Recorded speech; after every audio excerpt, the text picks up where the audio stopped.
আমি সবারই উদ্দেশ্যে করে একটা কথা বলছি।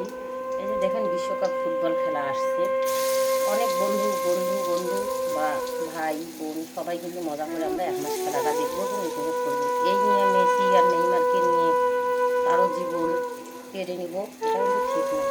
যেমন আমার এখানে একটা ঘটনা ঘটছে, এক ভাই এখন মৃত্যুর সঙ্গে পাঞ্জা লড়ছে হাসপাতালে।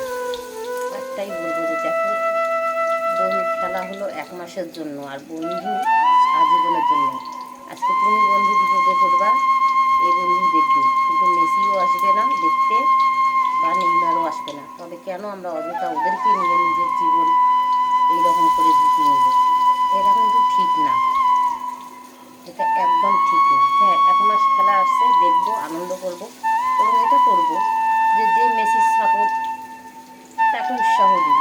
যখন মেসির খেলা নেইমারের খেলা হবে, তখন মেসির যারা ভক্ত তারা হল নেইমারদের ভক্তদেরকে উৎসাহ দিবে। এই রকম করেই ভালো হয়, মানে আমার যেটা, তাহলে হতো আজকে এইরকম হতো না। তাই আমি একটাই অনুরোধ করব, এটা একটা খেলা। আজকে আপনি বিপদে পড়বেন, ব্রাজিলও আসবে না আপনার পাশে, আর্জেন্টিনারও আসবে না। তাই এটা নিয়ে বাড়াবাড়ি করা ঠিক না। কথাগুলো ভালো লাগলে শেয়ার করে দিন।